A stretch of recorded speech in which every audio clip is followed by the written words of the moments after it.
Allez, bonjour à toutes et à tous, c'est ravi de vous retrouver. On se livre au même exercice qu'hier. Force est de constater que la volatilité, c'est toujours pas le tempo du moment. Franchement, hier, bon, toujours de nouveaux écrasements, hein, donc le VIX, impossible de décoller. Qu'est-ce qu'on va faire de ça? Bah, c'est très compliqué à dire pour ma part. Euh, je pense que on peut repartir. Je ne sais pas si on va installer des ranges. Si on installe des ranges à plat, il va falloir revoir les stratégies pour des agressivités plus faibles. Je vous rappelle, moi pour l'instant j'étais parti sur des tradings de type range tendanciel, des ranges tendanciels qui hier n'ont pas du tout fonctionné, mais alors un petit chouïa, hein, vous voyez, c'est-à-dire que c'est passé exactement ce que je voulais, c'est passé, voilà, j'ai pas touché les alertes, honnêtement, voilà, c'est passé à un quart de point sur le S&P 500. C'est dommage, bon c'est le jeu, hein, c'est comme ça, c'est-à-dire que moi il me manquait un quart de point pour recevoir l'alerte et dire ok je fais quelque chose. Et du coup, je n'ai rien fait. Donc hier, pas de trade pour ma gueule, absolument rien du tout. Après, bon, c'est le jeu de l'intraday, hein. Moi, je voulais des conditions précises. Je voulais minimum mes 61%. Je les avais eus sur le DAX, mais j'attendais que le SP me donne le signal. Donc même chose, hein, ici, ça et ça, c'était la même chose, il me semble. Ou peut-être là, que je dise pas de conneries. Non, 10h45, ouais, c'est ça. Donc en fait, c'était là et j'attendais du coup, même chose, le petit push là qui permettait au S&P, hop, de venir tester. Donc un tick de S&P, hein, donc franchement 2-3 points de DAX. Et non, voilà. Donc vous voyez, ça passe à peu de choses près. Bon, j'aurais pu vendre quand même, on est bien d'accord. Il y avait les signaux, hein. Là on était bien sûr acheté, le triangle. Mais je vous avais dit ici que je voulais le contexte, qui sont les règles d'un range, et pas le contexte. J'ai pas pris le trade. Là, c'était bon, mais il fallait atteindre 61% de retracement. J'ai pas eu les 61, il y a eu le signal, mais j'ai pas pris le trade. C'est aussi simple que ça, hein. Je respecte les vraies règles. Cette stratégie, encore une fois, je l'ai pas construite pour vous apprendre à trader, hein. C'est ma stratégie que je vous partage. Et je l'applique tous les jours. Voilà. En haut à droite, c'est Tesla, hein, parce que donc bon ça je surveille. Donc Tesla qui s'est enfoncé les 275 hier. Attention, on n'a pas tenu les clôtures. Et vous voyez que ça n'a pas accéléré ici. Moi je m'attendais avec un momentum baissier à une grosse bérésina baissière. Bon, pour l'instant, le momentum reste extrêmement faible, hein, c'est-à-dire que bon, pour l'instant, on reste plutôt sur des valeurs négatives. Euh, mais donc Tesla à surveiller, pas pour faire du 15 minutes, hein, on est bien d'accord. C'est juste que il y a un news flow négatif sur Tesla, ça fait parler, ça se passe pas très bien pour l'instant et on enfonce des supports. Mais pour l'instant, ça passe pas le daily. Voilà, donc on va aller voir un tour sur le daily de Tesla. Voilà. Donc Tesla en daily, pour l'instant, ça reste de la mèche basse. Il faut faire gaffe, ça se produit où? Sur un canal de tendance. Donc il faut vraiment faire attention. Moi, pour moi, ça ne doit pas passer. Hein, ce truc-là, il faut absolument qu'on continue d'enfoncer au sud. On est normalement sur des zones de breakout. Les breakouts sont détectés, c'est-à-dire que Sine Wave casse ses cycles. C'est-à-dire que là, normalement, on est dans un cycle acheteur et les prix baissent. Alors, c'est bien que les prix baissent, mais pour un breakout, il faut casser canal de tendance et canal de contexte. Donc, qu'on fasse mumuse 1 ou 2 jours, je peux tout à fait le tolérer. Qu'on revienne chercher les résistances, ça non. Moi, de toute façon, mes stops sont là. Si ça remonte, Tesla, ça m'intéresse plus. Hein, qu'on soit bien d'accord, ça voudra dire que les boules ont toujours la main, ça veut dire qu'on maintient toujours ces mêmes supports, ce qui pour moi ne fait absolument aucun sens. On est sur la troisième vague baissière, on a un gap d'initialisation, c'est typique d'une vague étendue. C'est-à-dire qu'ici, pareil, hein, on aurait très bien pu tout enfoncer. Ici, évidemment, Musk nous a joué ses fioritures habituelles. Ça passe pas, hein, c'est-à-dire que là, on voit que ça marche pas. Voilà, hein, force est de constater que malgré l'annonce du modèle Y et tout ce qui pourrait être catalyseur de court terme, ça passe pas pour l'instant. On tient des clôtures baissières sous les plus bas des jours précédents et tant qu'il en reste ainsi, je pense qu'on se dirige vers des vilains breakouts sur Tesla. C'est juste que pour l'instant, entre guillemets, hier c'était beau, hein, je le voyais et c'était absolument magique. Je le tenais en temps réel pour regarder comment Tesla réagissait aux valeurs indicielles. Ce qui était dingue quand vous preniez l'intraday hier, c'est que voilà, il y avait toute cette phase-là de remontée, d'accord, donc de 13h30 à... Laissez-moi choper, voilà, de 13h30 à 17h, bon, enfin en gros, là, voilà tout ça, hein. L'ouverture des marchés US, ça l'a très... Alors pardon, ça c'est le S&P, voilà. Non, ça c'est le DAX, ça c'est le S&P, voilà. Donc il y avait toute cette phase-là, alors il faut que je retrouve... Voilà, donc ça c'est évidemment la chute, là ça chute sur Tesla. Les marchés remontent, mais alors tout doucement. Et en fait, Tesla, elle se pétait littéralement la tronche jusqu'à ce que le S&P dise, oh là, attends, on s'arrête, on est sur le canal de tendance, on donne des signaux d'achat, on va se calmer doucement, on n'est pas encore tout à fait bear. C'est le moment où ils ont éteint la volatilité hier, en fait. Hein. Et à ce moment-là, Tesla montait pas encore. Hein. Tesla a vraiment attendu ces grosses bougies impulsives là pour dire, ok, c'est bon, on sort de la zone de danger, de gros danger. Euh, Bref, bon, c'est pas encore totalement bear hein, sur Tesla. Maintenant, bon, les canaux de tendance sont baissiers, on arrache, la tendance est baissière, le contexte est baissier, il n'y a aucune raison hein, pour l'instant de s'inquiéter de quoi que ce soit. Maintenant, je suis curieux de voir si on recolle un gap. Hein. On est dans la vague détendue, ici on peut gaper autant qu'on veut. Hein, donc, c'est pas parce qu'il y a eu un gap ici qu'on va s'arrêter là. On peut très bien là se dire, oh non, c'est encore plus bear que ça, allez boum, on ouvre à 264 et il n'y a pas de nécessité de fermer ces gaps. Comme on est sur la vague étendue, ces gaps seront refermés dans les phases de consolidation qui pourront venir dans un bon moment chez Tesla. Hein. Parce que si on se dirige vers les 180 $, ça pique. Hein. Et attention, il y a de nombreuses banques commerciales qui, tout simplement, donnent des targets à 190 sur Tesla. Hein. Donc, faut pas vous dire, c'est juste Phil qui a sorti ça de sa tronche. Non, non, là, les gens commencent sérieusement à dégrader Tesla. Bon, ça fait un moment que moi je le vois venir, mais bon, évidemment, mon rôle, c'est de le voir avant les autres. Donc maintenant, je suis pas le seul. Il faut bien être au courant que j'ai été agressivement bear pendant plusieurs trimestres à chercher les sommets. Maintenant que je les ai, je peux vous rassurer, je suis pas le seul à avoir baissé, enfin à avoir des targets plutôt basses sur Tesla. Bref, c'est pas le sujet du jour. Donc alors, on y est. Et ben voilà, ça baisse sur le DAX. Hein, on va pas se casser la tronche. Pour moi, de toute façon, ça semble mature. Hein, c'est-à-dire qu'effectivement, dans ce schéma-là, pour moi, il a fait le boulot. Hein, je vois bien les deux vagues. Regardez, si je supprime les prix. Hein, je vous dis, pour moi, il fallait consolider, former un range. D'accord. Bon, pour moi, le range, c'est A, B, C, terminé. Ça rejette le contexte une nouvelle fois ce matin. Je ne vois pas de raison de rester haussier. Donc pour moi, c'est direction contexte acheteur ce matin et probablement accélération à travers. Pour une vague 3, hein, c'est-à-dire que vague 1, on donne l'alerte à tout le monde s'en bat les couilles. Hier et avant-hier, les pullbacks, et aujourd'hui, probablement, l'installation petit à petit d'une tendance. Donc attention, vous savez qu'une tendance, c'est pas ligne droite. Normalement, si on respecte les schémas, on vient chercher le contexte, on reteste le canal de tendance derrière, et ensuite, on s'effondre. Donc soyez prudent, méthodique, mais normalement, pour moi, c'est ce qui a le plus de chances de se passer. Donc venir chercher les contextes ce matin, on gère son risque dedans pour les profils à faible risque. Les profils à fort risque s'en battent les couilles, vont juste attendre tous les pullbacks pour reshorter le canal de tendance avec un stop au-dessus du sommet précédent. Donc moi je passe en mode de tendance là-dessus, hein, c'est-à-dire que ce matin je vais essayer de choper une tendance et un flux baissier sur le DAX. On va essayer de voir ça vite fait, je vais me bouger, de voir si les ricains suivent. Mais les ricains c'est la même chose, hein. Voilà, si vous supprimez les prix, hop on se met là. Voilà, pour moi c'est la même chose, hein. Le schéma de prix est le même, c'est-à-dire on voit bien les deux vagues, là ça pourrait former un triangle aux US avant 2.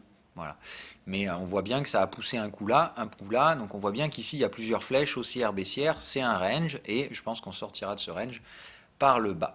Alors il faut quand même être un petit peu plus laxiste, je pense, sur la prise de risque côté US, parce que là on peut très bien avoir un triangle, et ça fait A, un triangle, B, et derrière on vous pète la tronche. Donc attention, pour moi, il faut être un peu plus soft sur les US, dans le sens où hier ils nous ont clairement montré qu'ils ne voulaient pas casser les couilles, qu'ils voulaient pas que ça baisse trop fort.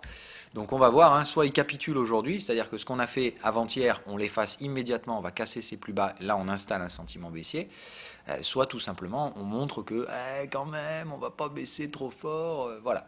C'est un peu le sentiment que j'ai, parce que quand je vois un VIX à 15, je me dis que quand même il y a quelque chose qui ne va pas dans le potage, mais pour l'instant donc pas d'inquiétude outre mesure de ce marché. Les cryptos, hein, rapidement, même si franchement il n'y a pas besoin d'en parler, ça remonte et c'était normal, c'était plus ou moins attendu. Donc on va regarder, on va se mettre en 1 heure, on va regarder l'Ether. Voilà, donc la reprise sur la zone technique, voilà. Bon, pour moi, pour l'instant, c'est pas encore tout à fait gagné. On est sur les médianes, mais rechercher les médianes de prix dans un schéma acheteur, c'est possible de commencer à valider ça comme un creux de marché pour ceux qui veulent spéculer à court terme. Je pense qu'ici, pour l'instant, sur toutes les UT inférieures à l'horaire, ici, je pense que vous pouvez gérer vos stops. Puisqu'ici, on est en train de retourner chercher les médianes avec une tendance positive. Tant que ça reste orienté comme ça, je pense que les pullbacks sont à acheter, avec des stops par là. Voilà. C'est mon sentiment. Je pense qu'on n'ira pas plus bas. Je pense que pour ceux qui veulent trader à court terme le Bitcoin ou les cryptos, moi je le fais pas. Je ne fais pas de l'intraday là-dessus. Ça coûte trop cher en spread. Je veux dire, il y a 0,5% de frais là-dessus. Moi, non. Donc, je fais pas ça, mais voilà, ceux qui veulent le faire, ceux qui ont des exchanges à bas coût ou des trucs comme ça, ok, et dans ce cas-là, je pense une gestion du risque sous le bottom totalement possible pour viser le retour au contexte ici. Attention, ce range n'est pas encore nécessairement mature. On peut très bien revenir là, rejeter un coup et repartir pour une nouvelle phase de conso. Hein, n'écartez pas cette possibilité-là, pardon. D'accord? Donc, pour la gestion du risque court terme, ici, je dirais en faveur de retour au contexte, avec un stop ici. Donc, tous les replis qui génèrent un risque ratio-rendement intéressant sont à prendre, pour ma part. Pour ceux dans un objectif de range, hein, voilà, c'est toujours un range pour ma part, dans ce schéma actuel, donc avec un joli bas de range ici, mais donc je dirais un range haussier, hein, puisqu'ici, on n'a corrigé que 61% de la phase de hausse. Si ma mémoire est bonne, je me rappelle qu'on avait regardé ça. Voilà, c'est de dire, dans une stratégie de range, voilà, ici, 61% de retracement, contexte acheteur, bam, ça paye, donc c'est bien, range, mais probablement un range de tendance, c'est-à-dire un range qui prépare une tendance haussière. Donc allez, DAX, rapidos, avant que je rate le trade, parce que j'ai comme l'impression que ce matin, ils ne vont pas traîner sur les indices européens.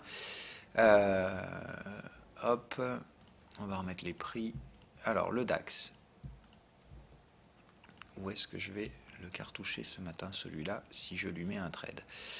Alors, ok, voilà. Bon, donc là, pour moi, c'est du trade en cassure, c'est-à-dire que sur ceux qui ont spéculé hier, là, déjà, vous abaissez les stops à break-even, et je dirais que là, on est plutôt sur un trade en cassure. On a bien le signal d'achat sur le canal de tendance qui est brisé par la dernière clôture 15 minutes. Pour moi, là, c'est une vente en breakout, avec un stop, du coup, sur le sommet. Pour viser le contexte. Alors c'est 1 pour 1, hein, c'est pas franchement fameux, mais là disons que moi je le prendrai ce trade que si vous avez des trades spéculatifs derrière. Moi j'en ai pas, je vais pas prendre un trade en breakout dans des phases de range. Je pense qu'il y a une tendance qui vient, clairement, je pense qu'il y a une tendance qui émerge, mais moi dans ce cas-là je prendrai l'accessibilité de cette tendance, c'est-à-dire il faut déjà que ça vienne tester les contextes, un petit rebond de chat mort, et derrière je prendrai la phase de cassure. Bref, il y a tout pour casser, hein, mais moi je le fais pas parce que j'ai pas les trades spéculatifs d'hier, c'est pas mon trading style. Moi, je prends les cassures que quand j'ai les trades spéculatifs en renfort derrière. Je rentre pas juste comme ça, voilà. Mais pour moi, là, c'est contexte en bas ce matin et installation d'une tendance probable à venir. Les objectifs à viser, ce sera des extensions de la première vague, classique. C'est-à-dire qu'on prend ça, alors, magnet, ce sera mieux. Hop. Voilà, je pense qu'on est sur des typiques vagues 3 qui seront très probablement des vagues étendues. Donc je pense qu'on va viser cette zone-là. Et donc c'est quoi? C'est comme par hasard le contexte acheteur. Voilà, donc tout indique qu'il y a un gros cluster par là ce matin sur le DAX, proche des anciens supports, blablabla, zone de faible volume. Donc moi je favoriserais ce matin les 11 385 en objectif sur ces trades en horaire. Voilà, donc ça fait quand même une bonne chute, hein. Alors c'est pas nécessairement pour ce matin, mais je pense pour cet après-midi. 1,75 c'est tout à fait atteignable sur des phases de baisse. On va vérifier les catalyseurs de la journée. Putain, Shanghai, ils arrivent encore à monter, mais c'est incroyable cela. Qu'est-ce qu'ils ont dans le slibar? Ok, alors là ça monte encore, donc il faut que j'identifie mon schéma. Alors putain, ça commence à devenir le foutoir à lire ce truc. Bon, alors pour moi ça reste toujours impossible d'acheter, hein, on est bien d'accord, c'est des trucs comme ça peut pas être acheté, la tendance est complètement étirée, donc les boules sont ultra euphoriques, mais je pense qu'une fois le deal sorti, hein, c'est vraiment le... Voilà, donc attendre peut-être des signaux de prix, mais moi ce truc là je vais le shorter, hein. De toute façon on a la divergence là. Elle est pas super bandante, puis alors moi je vendrais pas une clôture tout en haut, quoi. Voilà, bon, il faut voir si ça correspond à un niveau de prix. Je vous rappelle, les signaux gris sont à valider, hein. Je vous ai mis un code couleur pour que vous ayez une compréhension rapide du truc. Est-ce qu'on est sur un niveau technique? Pas vraiment, on est en train de clôturer les gaps. Remarque si, oui, je suis con en fait. Le niveau technique, c'est le gap. Donc oui, effectivement, on est bien sur un niveau technique. Le dernier excès, là, la grosse bougie haussière que vous voyez, paf, regardez, elle nous amène pile sur le gap. Voilà, donc là c'est au point près, gap, ah, il reste un petit chouïa, mais bon, ça en général on peut considérer que c'est clôturé. Donc moi je dirais effectivement baissier Shanghai, j'attends un avalement baissier daily pour vendre le Shanghai Composite, puisque je pense qu'il a fait son travail. Le dernier petit excès là, je pense qu'il était nécessaire pour venir fermer le gap. La divergence traduit un peu l'essoufflement, donc j'attendrai demain matin de voir un avalement baissier là-dessus. Et si les US se font moins 50, je peux vous assurer que demain c'est baissier à Shanghai. Voilà, alors calendrier. Qu'est-ce qui pourrait nous impacter ce matin? Que dalle. L'ADP, on s'en bat les couilles, mais alors complètement. Ouh, putain, d'accord. Alors, fais voir la UDNZD, qu'est-ce qu'il nous fait? Aïe, aïe, aïe, putain, ça continue. Oh là là, mais c'est incroyable ce marché. Bon, alors, donc de toute façon, hein, c'était le but, hein, c'était de dire celui-là, bah, il faut attendre. Il faut attendre. On va cacher les prix pour pas être biaisé. Ok, d'accord. Donc on est bien, ouais, c'est bien. Visuellement, je vois bien ce que je voulais voir, hein. C'est-à-dire ça fait 1, 2, 3, 4. Là, on voit bien que c'est revenu chercher des ventes, mais pas suffisamment pour imprimer le truc. Donc là, je pense qu'il faut casser le canal de tendance pour marquer la dernière vague. Et puis après, ça devrait remonter. Un schéma en 5 vagues qui s'épuise. On va voir si la structure de prix nous donne une diagonale comme ça, là. On voit bien que les canaux de tendance là commencent à converger. J'aimerais bien que les prix fassent de même. Et donc dans ce cas-là, peut-être le petit excès de la vague 5 ici. Ouais, bon voilà, c'est vraiment ça. Ça fait deux vagues, A, B, C. A, B, bizarre. Ouais. Non, moi je pars sur ça. Ça me semble être le schéma de prix, c'est-à-dire qu'ici j'attends donc la dernière chute, celle qui devrait normalement venir chercher le canal de tendance, le déborder un peu, donc les 1,03 et compagnie. Je vais devoir abaisser un peu mes stops parce que je pense qu'on peut venir chercher mes stops là. Donc là, il faut être un peu lâche. Je pense qu'il faut passer sous 1,30, sous 1,030 pour être certain de ne pas se faire racler comme une merde. Mais je pense que c'est le dernier push donc sur AUD NZD pour ma part. Après, évidemment, au-delà de ça, c'est tendance, je laisse tomber, ça m'intéresse plus. Donc l'AUD NZD, j'aurais eu tort. Oh mon Dieu, le vilain mot, un spéculateur qui se trompe. Alors voilà, bon, moi j'y crois pas, j'ai toujours confiance dans ce marché. Je pense évidemment qu'on va essayer de pousser d'abord au maximum de ce qu'on peut espérer faire avant de se retourner lamentablement dans l'autre sens. Je vais juste aller voir, ouais voilà, bon, je pense qu'il faut s'autoriser jusque là. Normalement, là de toute façon on ne doit pas pouvoir glisser au-dessous de ça, c'est-à-dire que là c'est la dernière série d'impulsions haussières, donc dans tous les cas, le maximum de stop pour moi sur la UDNZD c'est là, c'est 1,23 et je pense que je vais aller me mettre là et je vais probablement devoir encaisser une petite perte partielle pour ce faire. Je vais aller voir ça, je reviens. Bon allez, je le fais passer, donc voilà, moi j'ai mis mon stop donc là à 1,23, ça me augmente la perte potentielle de 1,5%. Bon, je les prends et puis voilà, donc je réduis pas la taille de la position. Évidemment, je prends plus de risques. Rappelez-vous, le risque était approximativement à 10%, donc il passe à 11,5%. Bon, ça fait chier, mais bon, là honnêtement, j'ai pas envie. Enfin, là, réduire le levier, il faudrait que je le réduise quand même assez fortement, puisqu'on est quand même très proche du prix là. Voilà. Bref, donc le dernier risque qui arrive, donc je pense qu'on purge une dernière fois. Peut-être ce Fibo peut servir de support, les 0,32, pourquoi pas. Voilà, c'est dans l'objectif, c'est à dire, dans ce cas-là, au sein de ce gros range, on vient faire une dernière petite touchette sous les 76 de Fibo. C'est la dernière fois que ça achète. En gros, ici ça paye, ici ça paye, ici ça paye une dernière fois et on n'en parle plus. Et derrière, je pense qu'il faudra. Bon, alors il n'y a pas de tendance tant qu'on ne débordera pas celui-là, mais je pense que celui-là, on va le déborder et cette fois, hop, s'installer. Je vous prévois. Et encore une fois, là, on est toujours dans des phases de range, des phases spéculative, risquer 10-12% dans une phase spéculative ne peut se faire que si vous avez des gains précédents. Voilà, je maintiens bien le schéma. Sinon, vous prenez un trade avec le levier adapté, à savoir vous achetez dans cette zone-là, vous achetez le prochain signal dans le cadre du scénario qu'on vient de donner là, avec un stop ici, et vous monétisez le stop en fonction d'eux pour qu'il vous coûte pas plus de 3%. Voilà. Si c'est la première fois que vous tradez la UDNZD ou que vous avez déjà pris des gadins et que vous n'avez jamais encaissé de gains sur la UDNZD, vous ne pouvez pas risquer plus de 3%. Voilà, qu'on soit bien d'accord. Il faut bien différencier les choses. C'est tout ce que j'ai à vous dire ce matin. Et donc à surveiller Kering, j'aimerais bien la voir se faire ratatiner la gueule, mais alors lamentablement celle-là, parce que voilà. Donc ça joue sur la zone européenne, on s'en joue d'imaginer les sommets historiques Et tout ça, moi j'ai pas vraiment envie de payer ce genre de contexte, hein, quand c'est tout arraché et que c'est juste de la grosse ligne droite. J'ai plutôt envie de dire qu'on est parti pour des grosses phases récessives de plusieurs années là-dessus. Voilà, allez, donc patience, hein, évidemment, si ça va chercher le sommet historique, on sort de là, hein, on joue pas les justiciers de marché, c'est aussi stupide que ça puisse avoir l'air d'être, il ne faut pas être le dindon de la farce. Voilà, je vous souhaite à toutes et à tous une agréable journée, soyez très sages donc sur les marchés, qu'ils soient crypto comme indice, je pense que, bon voilà, dans le pire des cas, ils vont caper la volatilité, c'est-à-dire ce matin, ça va encore s'arrêter littéralement, hein, c'est tout à fait possible.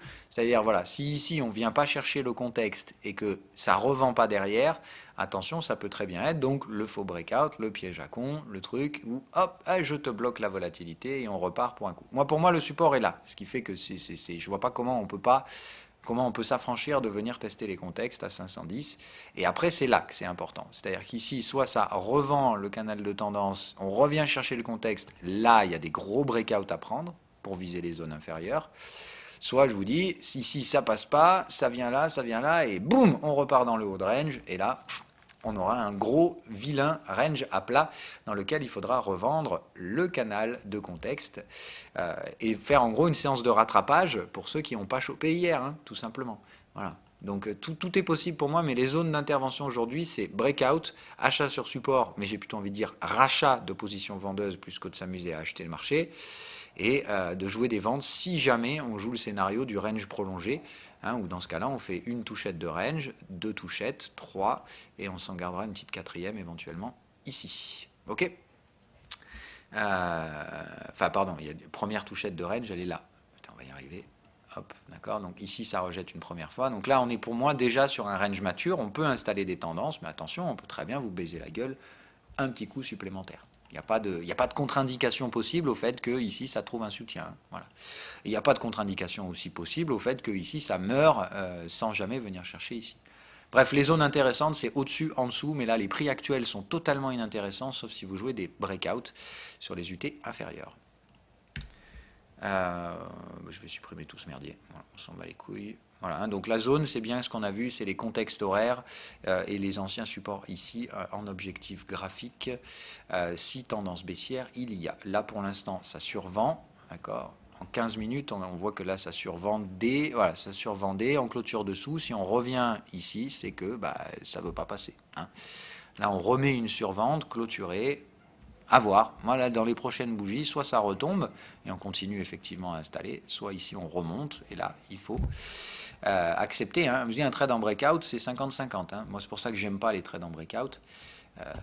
Parce que voilà, là, si vous tradez là à la cassure, à la vente sur la cassure, vous avez un stop là et si le marché vient là, vous le prenez et vous n'avez guère d'autre choix. Allez, à demain, et je réfléchis si j'ai rien oublié, mais a priori, non. Alors, donc la semaine prochaine, je ne suis pas là, hein, mais je suivrai de loin, évidemment, toujours pareil, et s'il y a des choses importantes, je vous le dirai. Ah oui, donc on reprendra ensuite les émissions Live Room, donc plutôt fin mars. Et j'essaierai de vous faire donc le premier PDF pour vous rembourser vos le premier PDF, qu'est-ce que je vous raconte, premier QCM pour rembourser vos indicateurs. Dans la foulée, j'avais essayé de le promettre pour mars, j'avais pas promis, hein, qu'on soit bien d'accord, mais j'essaierai de tenir mes paroles. Si j'arrive pas à le faire d'ici mars, évidemment, il y en aura un en avril, sans grande peine. Mais voilà, je voudrais recommencer les live rooms. Donc on fera une émission, ces live rooms, on les fera intégralement dans Discord avec un partage d'écran dans Discord. Donc il faudra que je vous explique comment installer ces fonctionnalités et tout ça. Donc on verra tout en temps et en heure, mais donc plutôt à mon retour après la semaine prochaine.